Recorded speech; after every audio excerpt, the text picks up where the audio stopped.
Y'all, welcome back to Kentucky Fried Wargaming, where two guys who aren't qualified to talk about anything decide to talk about a game with hard math and chance. I'm Joe. And I'm John. And on this episode, we're gonna let you guys peek behind the curtain on how we have so much fun with this game. We're gonna sell the secret sauce. We're gonna show the formula, so to speak. I don't like how you're saying this. Did you object to the sauce part? Because I objected to it. I objected to the sauce part. Don't show our listeners your secret sauce, Joe. That's unfortunate. I don't think I could be doing that. That doesn't sound ethical. But today we are going to talk about a topic that, to be honest, don't see talked about a whole lot. At least not in the way that we plan on talking about it. We want to do a full episode to discuss list building and how we make it fun. And how we break it down when we're going to approach a game with somebody. Because I think we've sort of banged on about the social contract a lot, and the social contract is very important, and don't you worry, we are going to talk about it a little this episode also. But I think there's also value in specifically discussing how we approach list building. And maybe through us walking through our process, you might find ways to better your list building process, to have more fun with your pickup opponents, or with your, tournament prep opponents. We'll get to both. Because I think if you have a certain mindset when you're building a list, you're just going to get more laughs at your tables. But first, hobby time and games played.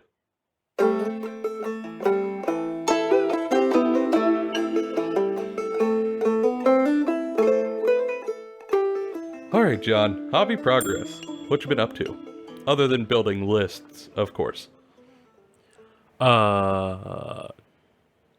Nothing. I've been busy between work and the traffic making my commute twice as long. That's brutal. That's very brutal. I haven't really had it time during the work week, just because life. And then on the weekends, I have had a lot of obligations to go do, which has made it difficult to fit in hobby time. And I haven't really been reading GW stuff. You've been in BattleTech, haven't you? Yes, I've been reading BattleTech novels, which we'll gladly talk about BattleTech if people want to hear about BattleTech. Just saying. But other than that, I have been looking at other games to try. With the kind of stuff that's been going on, I've been looking at other stuff to potentially play or cover, like Conquest or Infinity. So if listeners out there have any games you want to suggest us to look into, please. Happily do so, yeah. Give us a shout. Yeah, there's how would I put it? A lot of negativity in the community at the moment. Some of which very fair, some of which I'd argue not so fair. And either way, it's just, a little tiring to be in the GW sphere at the moment. So I've similarly been dipping my toes into some other stuff.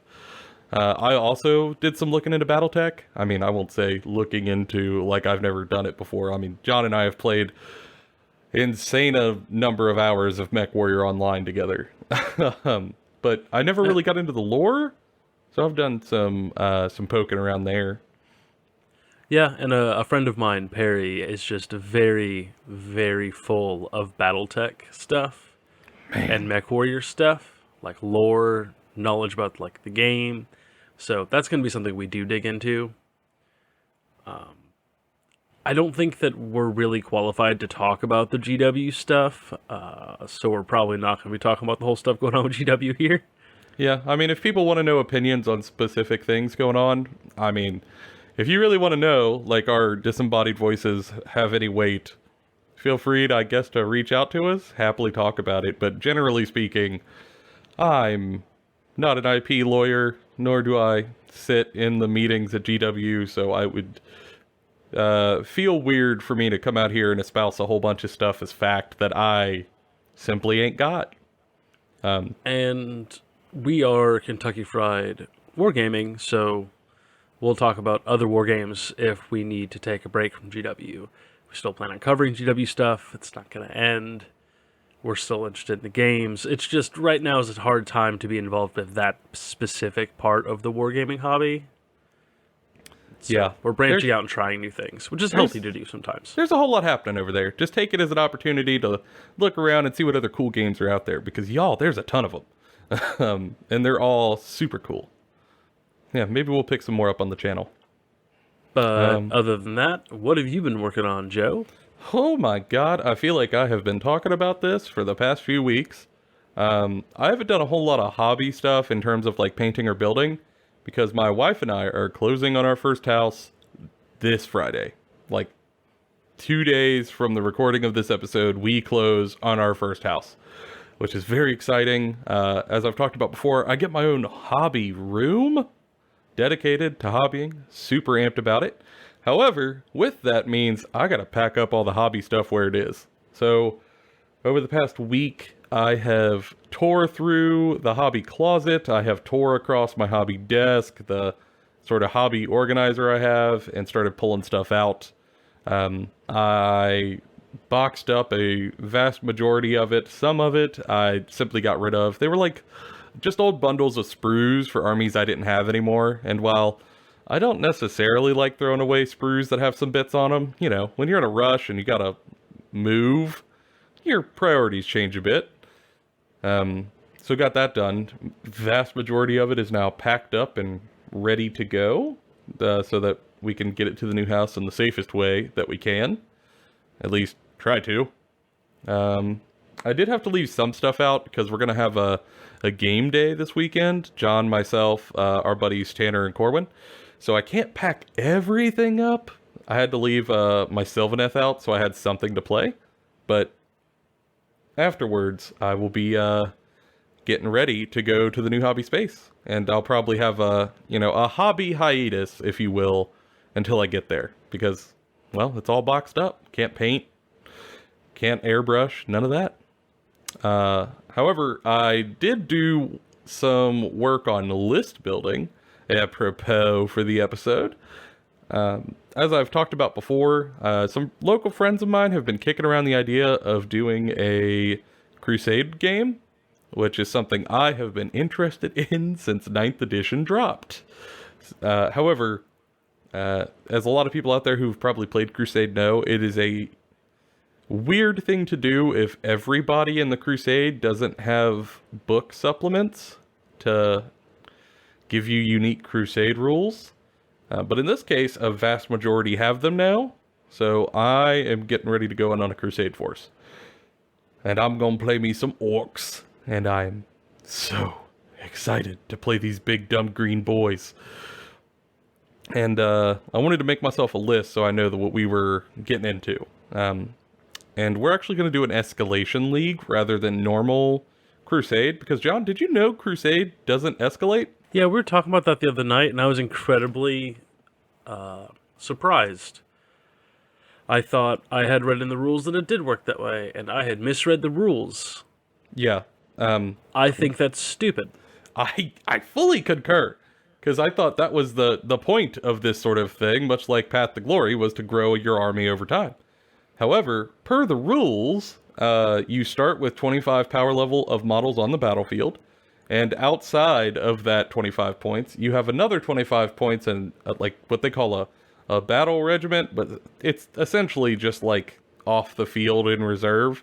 And you can add points to your reserve amount, but at no point does what's on the field get bigger.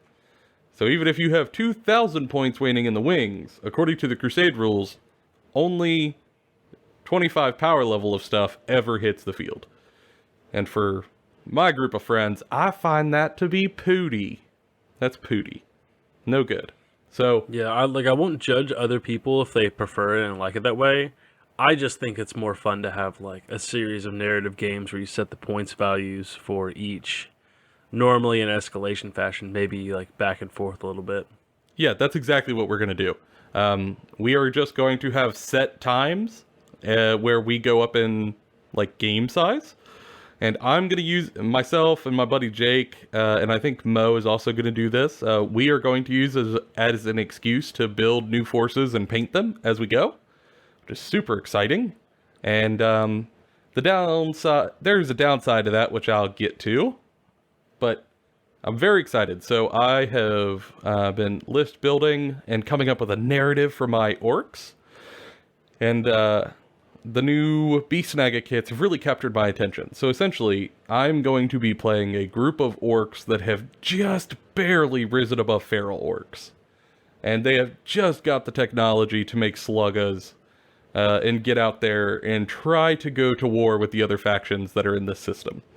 And with that being the case, that meant I didn't want to put any vehicles in my army. I didn't want to put any trucks. I didn't want to put any of the snaz wagons or the jump shock dragstas or the planes, stompas, anything like that. Because, you know, they don't have the tech for that yet. So I made a list that was all beast nagas, just boys on squigs. And super excited. I think they're going to be really fun. And if I ever am going to add vehicles to the army, I'm going to wait to do so after I kill one of their vehicles. And then I'm not going to tell the other guys this, but instead of buying the vehicle kit, I'm going to buy whatever kit that they have in their army that I killed. And I'm going to chop it up to become an orcish nightmare that looks like a truck or whatever else I am throwing in the list. That's amazing. So like you're making like it sounds like redneck Horizon Zero Dawn, and I'm a huge fan. It is. It absolutely is. That is the inspiration. I'm playing dumber Horizon Zero Dawn orcs. Yeah. So like if my buddy Mo's playing Sisters of Battle, so if I kill that new tank that he has, the Castigator tank sort of deal, you could bet your bottom dollar I'm gonna have the orcs cut the roof out of it. Stick a squig being fired out of the front of that cannon, and then since they don't know how to work an engine, I'm gonna put a ship mast in the middle of the tank with a sail on it, and that's how they'll get it moving. They'll sail it across the battlefield. I want to see a rendition of "Take Me Home, Country Roads," but with orcs. I want it desperately now. I'll see what I can do. Yeah, I'm very excited about it, and I would love nothing more than to hobby them right now. But that does lead to one of the challenges. The other people in the group are already painting their models to, be able to start. I can't even buy the orc stuff until September. So it's kind of going to put me in a bind. I'm going to essentially move into the new house. I'm going to hopefully have time to unpack, and then immediately have to paint a green tide of orcs in no time flat. Cue the 80s montage. Yeah, because I'm going to be way behind the 8 ball. They're sharing hobby progress, look at how much I've done! And I can't help but think that they're bastards, because I can't even get a hold of the kits for love nor money. I'm not sure why the orc kits were delayed, but it's unfortunate for me. But that's okay. I can answer that question. It's to release Kill Team and also the new AOS stuff. Yeah, I'd rather have the orc kits. They could have kept Kill Team. We'll talk about that later. Yeah, that's another episode. Yeah, I'd prefer the orc kits. However, everybody's in the group is super understanding. Like, what could you say? I literally can't buy it yet. However, maybe we'll start late in September. Depends on how quickly I can get 27 models? Yeah, 27 models for my 25 power level list. Because orcs. Mm-hmm. Oh, and I also sold my big Tyrannid bundle to my buddy Andrew. So there's my seed money to buy my orcs. Yeah. Orc money. Mm-hmm. Going from Xenos to Xenos. Can't help myself. I really wish Games Workshop would let me walk into their store, rip out all my teeth, put them on the counter, and use that to pay for orcs. God, that would be good. And I wish my teeth grew back as fast as orcs. I want to be like a land shark. Yes. Technically, the shark guy from Suicide Squad is a land shark. Nanawe? Yeah. He is a land shark. He's a sharkish kind of creature on land. Actually, he's a Rokea from the World of Darkness. John, you probably don't know what that is, but I have zero idea. they're were sharks that live in the ocean and hate humanity for what they've done to the ocean mother. Rad. And they can turn between human form to essentially Nanawe form to megalodons at will. Rad. Oh, and they have Huge fan. blood-fueled ocean magic. Even cooler. Fantastic. Yes. And they never leave the water, ever. And to breed with humans, they simply look at them from a distance, think really hard, and then bam, you're pregnant. Weird. I don't know if I like that. That was the one thing that made me go, not so rad. Welcome to World of Darkness, John. No time to explain. But now, on to list building.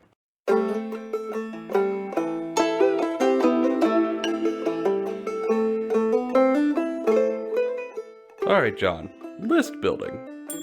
What do we mean when we're talking about list building?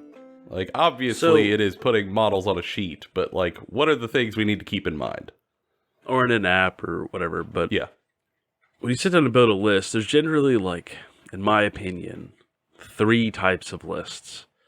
You have very, very funny combo lists in which you are trying to do something wacky and crazy and your opponent knows about it and it's going to be weird. Either it's a narrative game or a super casual game or maybe tournament prep. Then you have tournament prep lists in which you are making a list with the intention of taking to a tournament and you're going to play it with your friends, and the eventual like first draft of this will get refined down through multiple practice games until you are ready and confident in its ability to perform well. And then third is your average pickup game list to play with your buds. And I think what we're going to be talking about most here is that third one. I think that the other two are included in this conversation, but they kind of, if you can master the third one, you can do the other two very, very well. If that makes sense. Yeah, I think it is deceptively difficult to come up with a fun list that kind of hits the nail right on the head in a pickup game. You know, it's one thing to make a list that is just randomized models that you've thrown on the table, you know, throw darts at a dartboard with no synergies, and it's another to make some super powerful list that you Googled and show up with. But trying to make your own that lands somewhere in between in the right skew or lack of skew can be difficult. And yeah, I think we've all seen a time when it went one way or the other too hard. Or experienced a time when it went one way, you know, in one way or the other. Oh yeah, and it's a bad time. If you're a newer player and someone brings a super, super, super hard list to crush you while you're just trying to learn the basics, that's going to stick with you. That's an awful time. Or, you know, vice versa. It's not bueno. And for us, we are fortunate now that we've had some experience with it to avoid these issues a lot of the time, but it's only because we put effort into trying to avoid it. And I think that effort, even in small pieces, goes a long, long way to improving your enjoyment with the game. And we also put an effort in every time, you know, whether it's going to be tournament prep or a casual game with our buds, or like, I want to try this weird thing, or I'm thinking about playing this army, so I'm going to proxy it with models I already have to see if I actually like it before I pull the trigger on spending that money. Like, you always have these conversations first, right? Like, we've talked about the social contract. And the first step to making the list building fun, or making list building do what you want it to do, is having a conversation with your opponent. You know, at a tournament, you're not going to get to do that. You are playing to win. But when you're doing tournament prep, or you're doing like a casual game, you absolutely have the ability to talk to your opponent and go, what are you bringing? What should I like plan for so that I have a good time if it's a casual game?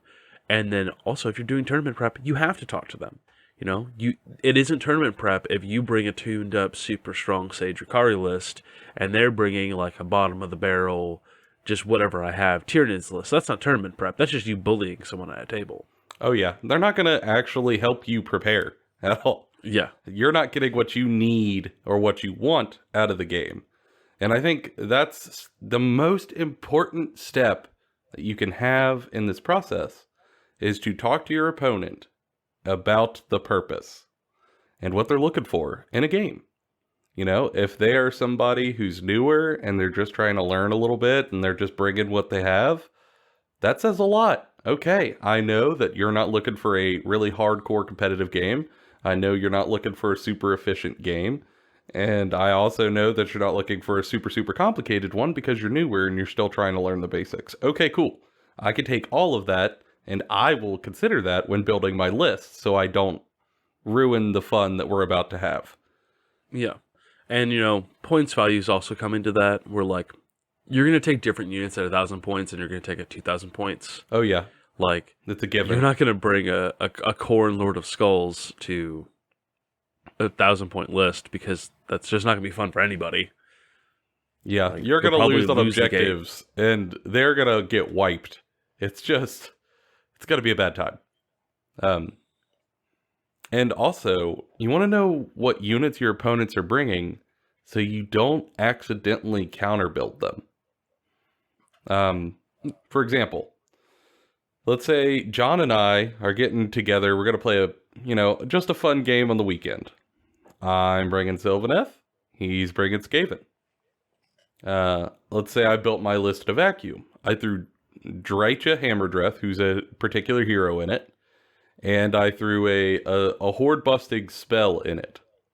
And then John shows up to the table, and he has decided to bring a fun list that is all clan rats. Oops, all rats. And he's bringing nothing but horde.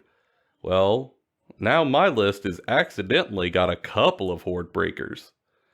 It's probably going to be a bad time for John. However, if I had the conversation beforehand, hey man, what are you bringing? And he tells me he's bringing like a goofy horde list, I'm probably going to take out some of that horde breaking. Because if I don't, it's not going to be fun. I'm not going to take out all of it, because I definitely want to have a game, but not so much. And for like a 40k example, say like, some of you will remember the old Triple Executioner list, right? But there's a smaller, less broken version of that now where it's got 3 gladiator tanks, right? Say you bring in a 2,000 point game, all your base troops and like 3 gladiator tanks, and your opponent's playing like Imperial Guard. They're playing massed Imperial Guard with just like bodies, right? And you've brought in 3 of the Reaper gladiator tanks. They're just super anti-infantry. That guard player is going to have a really, really, really bad time, and you've really just kind of wasted a couple of hours rolling dice and going, haha, your dudes are dead. That's all you've accomplished. Yeah. That's not going to be fun. You didn't have a game, so to speak. Same thing, if I roll up to the table and I have no anti-armor, and John brings nothing but Chaos Knights, that's game. I have nothing to fight against you. This is not going to be a game. And that could have been avoided if we had just had a conversation before game to ask what we're bringing. So don't be afraid to ask people what their units are. Or if someone asks you, to let them know. I mean, I know that generally speaking, the response is, oh God, what if they're going to counter build me? And you know what? They might. And if they do, don't play that shithead again. Or have a conversation with them, like one of the two. Yeah. Be like, hey, don't do that, bud. I understand that's your like initial reaction, but don't. It kind of ruined the fun. Or you just go, well, I'm not playing with you again. Like, I'll find someone else who has a better attitude about having fun. Yeah, I mean, I don't know. Some people have different tolerances. I'm not here for that. Like, I extended the olive branch and you lit my olive branch on fire. What a douche move. But then you've learned something about that player. And I think that's a minority of the player group. I don't think that's what most people would tend to do. And with a good conversation, it's a tool rather than a hindrance. I think a lot of people want to recreate the art they see in the books or like the short stories they read in their codexes or like the epic struggles in these novels. Like they want to recreate those. They don't want to just laugh as you lose.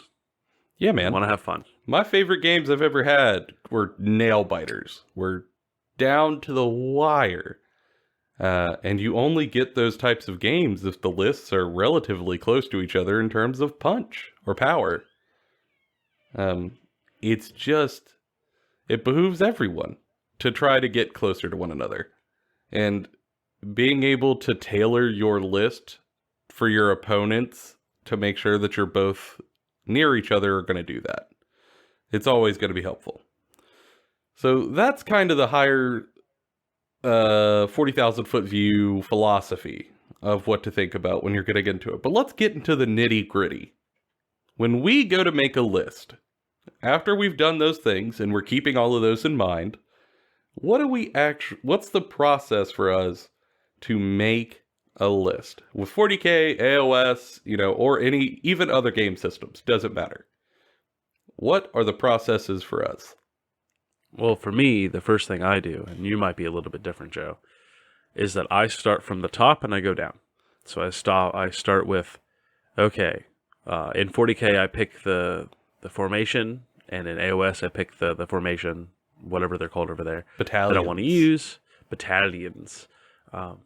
And then I pick, like, okay, how many heroes am I going to need? How many troops am I going to need? And then I pick that as my base, and I let that dictate where I take the rest of my list, right? Yeah, I mean, I actually do the opposite. I start at the bottom.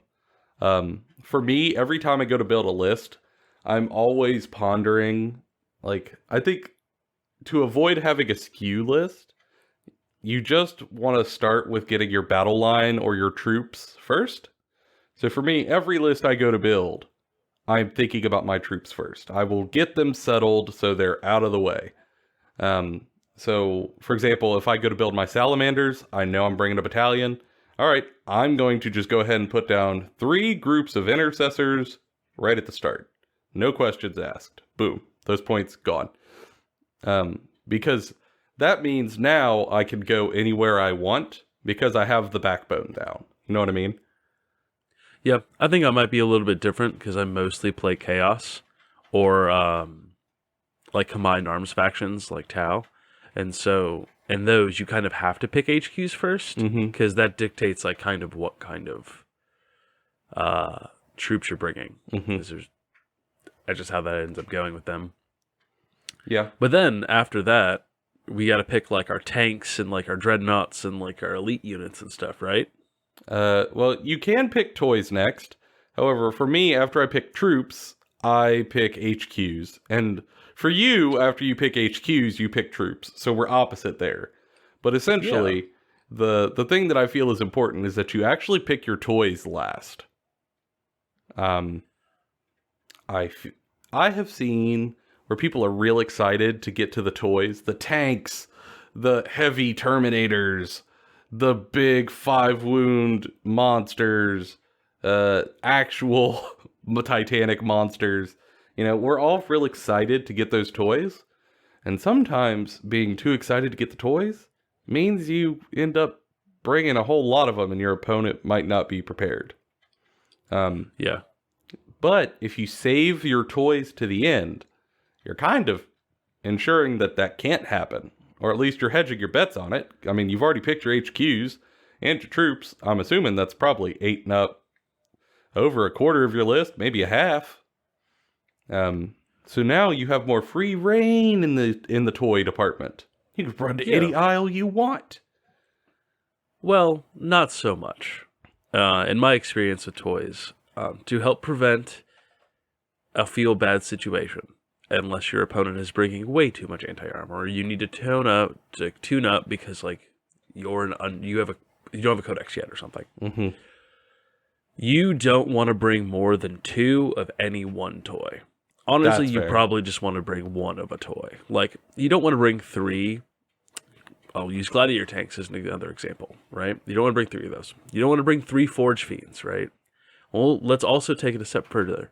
If you bring 1 Forge Fiend and then maybe 1 synergistic force multiplier piece, like a Lord Discordant, well, then only 1 thing is getting that buff. If you bring 3, you have now just tripled the effectiveness of those 3 Ooh, that's things. hardcore. And the other side effect is your opponent is probably not spamming anti-armor that is effective at killing that toy that you're bringing, or that, bringing the fire needed to deal with that toy. If you bring 3 of them, you are basically guaranteeing you still get to play with that toy throughout the whole game. And I think that when you're playing a casual game, your opponent needs to have the option to go, okay, you've gotten to play with that toy a lot, and I think that everyone should get to play with their toys, but at some point, it becomes like too much for a casual game, and then that toy needs to be taken off the table by a Redemptor Dreadnought punching it in the face. Yeah, I mean, I do think that's a good thing to mention, because my ADD brain ensures that I never bring, like, triple something, just because I don't like the look of it, but I could definitely see that being a problem. I mean, hell, we saw it for a long time in, like, 40k with the Triptide list, where people just would bring triple Riptides and ruin your day. Well, yeah, and what made... one of the reasons I suggest this is because it also makes a much more fun game for both parties. I used to bring like a bunch of chaos like stuff, right? Mm-hmm. I would play like different chaos legions, different chaos lists against my friend Perry, who was also playing salamanders, and he loved bringing Redemptor Dreadnoughts. And he would bring one, and then he would bring a different Dreadnought, and then a different Dreadnought, and like he had different styles of Dreadnought. He didn't take 3 of the same Dreadnought, and then he filled it out with a bunch of different troop options, and like some aggressors, I think, and like some really cool characters. If I just spammed like some of the best units out of the Chaos Space Marine book, I would have won every game, but they wouldn't have been fun. Mm-hmm. Whereas like when I bring one Demon Prince, I've put some relics on, and he's like really cool guy. Maybe like one mechanical monstrosity, maybe a bunch of like dudes and like different squads of dudes. When that Dreadnought and that Demon Prince fist fought in the middle of a table, it was great. It was rad. We didn't know who was going to win, and like that made a focal point for the whole game of like whoever wins this is going to have the upper hand, and we'll see where this game goes from here. It became very fun very quickly because we each only had one of the same thing, of like a similar style, like a similar power level model. And when those two fought, it was like watching Godzilla vs. King Kong, where you're like, big monkey! Like, let them fight. Yeah. And it kind of engineers fun in the game before you even sit down to play, which I think is a very good thing to try to do in this game, because it does take like 3 hours to play a game of Warhammer 40k or Age of Sigmar. Yeah. I mean, these are not short endeavors. I had one game last night that went down to the wire, and it was over 3 hours long. Like, if you're going to be there for that long, you might as well make it as much fun as you can. Because you're putting a lot of time into it, you might as well get the return, you know what I mean? The return on investment, as people put it. And like, I'll give a secret like to all the listeners. I don't necessarily care if I win or lose. If I'm playing a competitive game, or if I'm playing like tournament prep, or I'm at a tournament, yeah, then I care. But in a casual game, I'm just there to play the game and have fun. And honestly, when we get into like the meat and potatoes of the game, where like it is dude versus dude, cool moment versus cool moment, I'm not even thinking about who's winning. I'm thinking about how much fun I'm having. And you too can feel that if you just build in that kind of way and get your friends to also build in that kind of way and have these conversations of like, hey, I want to have a fun time with this game. How can we both build a list that's going to be fun for both of us to play? And kind of in there build, okay, we'll say, I'm going to bring World Eaters, right? I'll bring a squad of Khorne Berserkers, 10-man squad. Well, say my buddy Perry brings a squad of aggressors with flamethrowers. Well, they're a clear counter if I charge. He can overwatch me with those flamethrowers, and he'll have a great time with that. But also makes a puzzle for me of how do I deal with this thing? Like, how do I deal with the thing that I can't charge and pummel to death with my arms? Like, what do I do? Well, John, I believe they're called guns? Yeah, I've checked the math. They're called guns. No guns. World Eaters are the orcs of Chaos players. God, that's true, and I hate it. You guys just have less fun. You're just mad all the time. Yeah, yeah. It's like that movie Anger Management. Oh. It is, and I hate it. Um, so, if that's the nitty gritty of how we build lists, essentially, for me, it is troops first. For John, it is HQs first. And then we move on to the next piece and swap, where then I do my HQs and John does his troops. If the key is in that order, and do your toys last, and try to be cognizant of how many toys you're tripling up on, then I guess to sum it up, then how do we keep fun at the forefront? Once we've built our list and we're kind of moving forward, what do we specifically do to keep fun at the forefront? And John, I think there's a simple answer to this one that has many facets, but it's very simple on its head. Yeah, I think this is a topic we could talk about for about another 20 or 30 minutes, easy, and go through every individual instance and, still have a lot more to talk about. But I think it all kind of gets encapsulated by one statement. Yeah. I think you have to, at all points, consider your opponent at every point. That's it. That's the secret. That's how you keep fun at the forefront. Always have your opponent in mind. And if you do that, and they do that also, you are going to have fun. It's that simple. Now, there are a bajillion examples of how this works out. I'm sure you can think of a couple out there yourself. But at all points, it's gonna work for you. But here, let's throw out a couple of them. So, for example, let's say John and I are gonna play a game. And I am rolling up to the table and I am bringing my Tyranids, which are a faction that is really rough. They don't have a new book. They're in a tough place. They, even at their best, are kind of struggling. And let's say John is playing AdMech, the competitive boogeyman book. At that moment, John is kind of presented with a decision. Does he crush me or not? Now, of course, in the example, John understands the rule. And John will, instead of bringing the normal AdMech stuff that stomps tournaments, will tone down the list. Because he knows that my maximum output is way below his lowest. And in that case, you get to choose to bring your list down a little in order to try to have a closer game. And it's only because you thought about your opponent's situation that you even realized you could do that, or that you should do that. You know what I mean? Yep. That is the best way of looking at it. Alternatively, like say you have two middle fat tier armies, right? Like the fat middle. Mm-hmm. Mm-hmm. And they are both about the same. But say me and Joe again are going to play a game, and Joe's bringing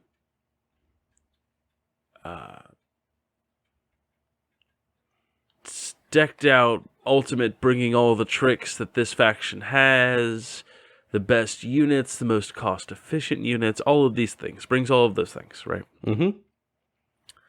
And I'm playing a similar army in which he tells me this is what I'm doing. I want to push this middle tier army to the maximum potential that it can be pushed to, and I want to see how hard it can go. Mm-hmm.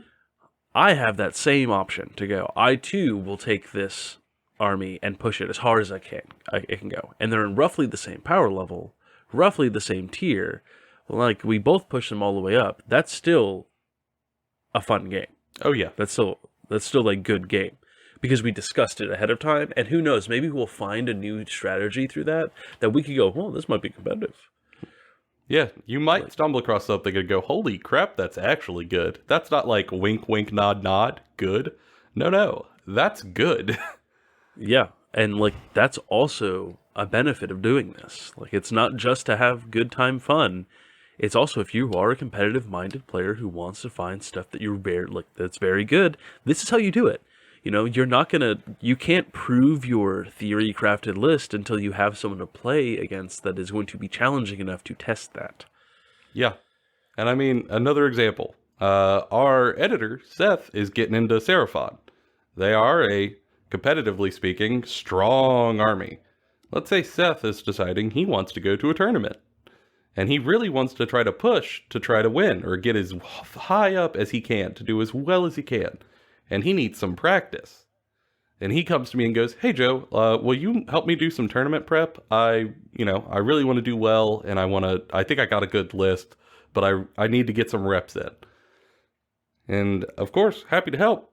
But in that moment, for me to give him what he needs, I have to tool up. I gotta go hard. I gotta go real hard. Because in that moment, he needs to prep for this environment that is going to be very efficient, very powerful, very skilled. And for me to try to simulate that when he's practicing and give him the experience that's going to help him, I've got to absolutely bring my A game. I'm looking at online lists. I'm digging through the book for synergies. I'm looking for the most cost-efficient models that I can get. I'm thinking about deployment as hard as I can. I'm thinking about, the actual battle plan as hard as I can. I'm picturing all of this to an 80s montage, and it's great.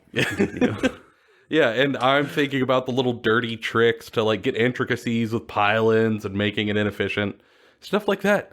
And in that moment, while is that necessarily a casual game? Hell no. But it is what my opponent needs. And that, with him in mind, I'm going to tune up to try to help him. And I bet you we'd have quite a game. Because we both were trying to think of what the goal was. You know what I mean? It's just so simple. It is deep, yet simple. And I think for folks out there, if you simply follow the guidelines of trying not to stomp your opponent, and when you build your list, you're just cognizant of what you're bringing and what they're bringing, and you always keep your opponent in mind, I think you're going to have good games. I think you're going to have a lot of fun, and you're going to get the most out of this hobby. Because let's be honest, we put a whole lot of time into this hobby. We spend a bunch of time building. We spend even more time painting. And at least in my experience, I spend more time then organizing games than actually getting to play the game. That's true. It is very true. So here at Deep Thoughts, Thin Coats Incorporated, we spend too much time thinking, not enough time playing. Yeah, you did all of that work, all of that effort to play the game. I want it to be good for you. I want you to get the fun. It's kind of like if someone promises to take you to a really nice pizza place all week, and it's yeah, we're gonna. Oh, no, not pizza place. Say they're oh yeah, we're going to go for great Italian. We're going to have the best Italian food you've ever had in your life. It's going to be fantastic. I know you're working hard this week, and by the end of the weekend, we're going to get here Saturday night. We're going to go to the most wonderful place. We're going to get 2 nice glasses of wine, have a great meal. And then they take you to Olive Garden. Oh. Yeah. It's don't spend all this effort and all this hype and all these things and do all these things to then run a game in which one person leaves it an hour and a half into it going, "Oh man, my whole game's over. I've lost. There's no point in playing it. I guess I'll just go outside and have a smoke." I didn't even get a bottomless breadstick. Yeah, it's it's a letdown, and I don't want y'all to have that. And as much as possible here at, the Kentucky Fried Wargaming, we really want to help people have more fun because we want to have more fun. And I think, I don't know, with hobby being as relaxing as it is in a world that is exceedingly chaotic, having the most fun you can out of it is just a wonderful thing to put effort towards. However, we're not pros. So for people out there who've maybe played longer than us or maybe have had different experiences, what do you guys do to get the most fun out of your games? How do you get the most laughs per minute at your tables? Is it similar to what we do? Or did we maybe miss some stuff? If we did, I'd love to hear it. You can reach out to us in the comment section down below if you're on the YouTube side, or reach out to us on social media if you're listening on one of the podcast platforms. We appreciate you. If y'all also wouldn't mind, if you like the show, give it a like or give it a rating so that other people can find it. We'd love to slowly grow bit by bit over time to reach more people to just increase the net amount of fun. And if you want to be a real champion out there and increase our fun, send the podcast to some friends. I genuinely think that this conversation could maybe spark some change in your groups if you send it to the right folks. So feel free to send it to them. We'd appreciate it a lot, and hopefully it helps your group to have a little bit more fun at the table. And of course, we'll be back with you next time for another topic. But for now, that's been all of our opinions. Bona fide, Kentucky Fried. We'll see y'all next time.